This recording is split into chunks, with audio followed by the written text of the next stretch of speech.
Eh bien, on avait des attentes quand même limitées, honnêtement, concernant le voyage de M. Carney en Chine. Quand je dis des attentes limitées, je pense que beaucoup de gens ne seraient pas tombés en bas de leur chaise si on avait eu comme conclusion juste on a des ententes générales, des canaux de communication rouverts.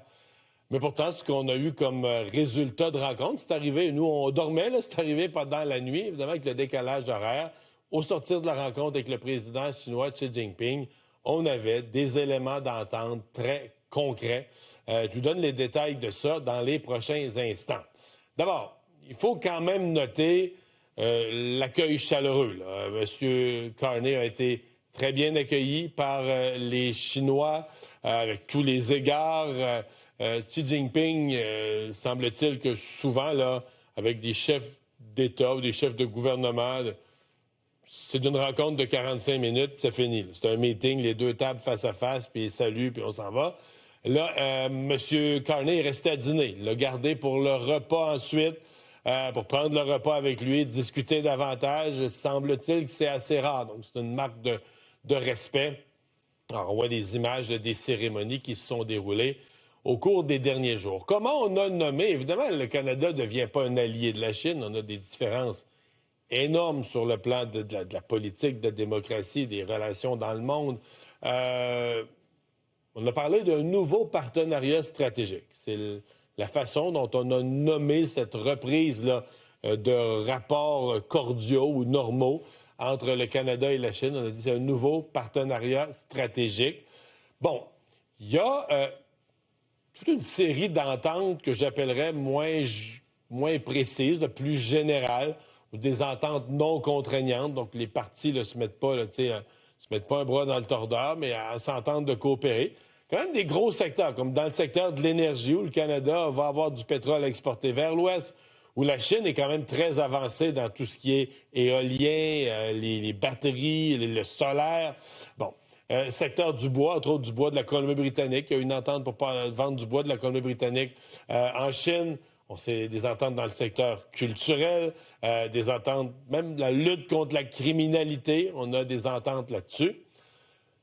Mais il y a aussi, il n'y a pas juste ce que j'appellerais du général comme ça. Là. Il y a du très, très, très précis sur les droits de douane qui étaient en place là, depuis maintenant un certain temps. D'abord, le Canada avait, dans la foulée des États-Unis, là, imitant les États-Unis, appliqué des droits de douane de 100 %.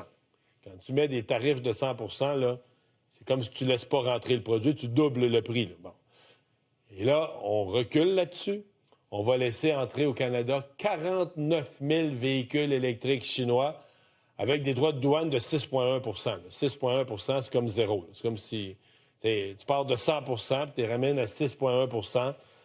C'est un tarif tout à fait préférentiel. Les véhicules chinois sont produits à bien moindre coût, donc vont se retrouver sur notre marché à bien meilleur prix. Là. Donc ça change radicalement. On dit, d'ici 5 ans, l'objectif, c'est de faire rentrer la moitié de 50 % de ces véhicules-là à un prix inférieur à 35 000 $. Si vous allez voir aujourd'hui le prix des véhicules neufs au Canada, je pense que la moyenne est rendue à 60 62 000, quelque chose comme ça. Les véhicules neufs sont rendus très, très chers. Alors là, vous avez des véhicules potentiellement de bonne qualité. On parle de véhicules électriques avec une autonomie, dans certains cas, surprenante, des technologies dont tous les experts disent sont en avance sur les nôtres. Alors, c'est gros là, dans le secteur automobile. On en a parlé plus tôt dans l'émission, le premier ministre ontarien, Doug Ford, est furieux de ça. Parmi les consommateurs ce matin, là, je recevais les commentaires quand j'étais à la radio. Il y en a qui disaient jamais, je n'achèterai jamais un véhicule chinois. Il y en a d'autres qui disaient, je vais reporter, j'avais prévu changer de véhicule, je vais reporter pour voir l'offre. Donc, vous avez des deux réactions à ça. Donc, le Canada ouvre son marché à des véhicules électriques chinois. Ça représente à peu près 3 % là, du marché canadien. En échange de ça, la Chine ouvre son marché à nos produits agricoles. Il faut voir que le canola canadien avait été frappé de droits de douane énormes, là, 80 quelques %. Alors là, voilà, au 1er mars prochain, les droits de douane sur le canola, c'est surtout la province, pas seulement, mais surtout la province de la Saskatchewan qui était frappée par ça. Les droits de douane sont abaissés à 15 %. Exemptés complètement de tarifs. Et là, vous allez reconnaître des produits qui touchent le Québec. la farine de canola, le homard exporté en Chine. Donc là, on parle d'exenter complètement. Droit de douane zéro, tarif zéro, le homard, le crabe, les pois secs, les pois. Et ce qui va décevoir un peu le secteur agricole québécois, il n'y a pas d'entente sur le porc. Le porc n'a pas été inclus.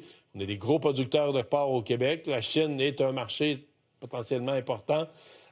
Donc, les tarifs sur le porc n'ont pas été retirés. Donc, c'est ça l'entente pour le moment.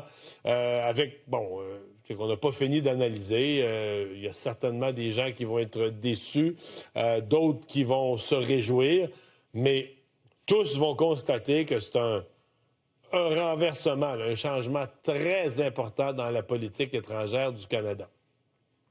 Je conclus en vous parlant, juste aller comprendre un peu ce que M. Carney veut accomplir avec les chiffres à l'appui.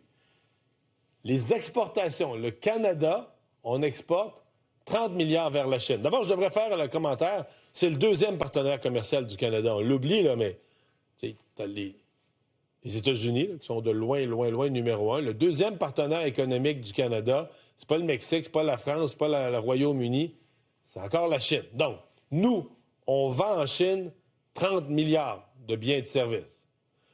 M. Carney, son objectif, c'est de grimper ça de 50 %. Quand il dit on veut être moins dépendant des États-Unis, il veut augmenter de 50 % nos exportations vers la Chine. Alors, retenez le chiffre de 30 milliards, vous allez voir que présentement, notre balance commerciale est déficitaire, elle n'est pas avantageuse pour le Canada. On achète, donc importation de la Chine vers le Canada, ce que nous, on achète de la Chine, c'est 89 milliards, donc presque 3 fois plus que les 30 milliards. Donc présentement, mais on le sait qu'on achète de la Chine. Regardez ce que vous achetez, Made in China, puis même ce qui est fabriqué ici, allez voir des usines au Québec, puis demandez-là, vos petites pièces, puis vos petites composantes, puis ce que vous mettez là, dans votre production, il y a peut-être quelques petits morceaux qui viennent de la Chine. La réponse, c'est oui. Alors, on achète beaucoup de la Chine. Maintenant, l'idée de Mark Carney, c'est qu'on puisse vendre aussi davantage à la Chine. Donc, être moins dépendant des États-Unis, ça veut dire développer d'autres marchés. Changement, un changement, virage majeur dans la politique commerciale et étrangère du Canada qui s'est produit au cours des 3 derniers jours.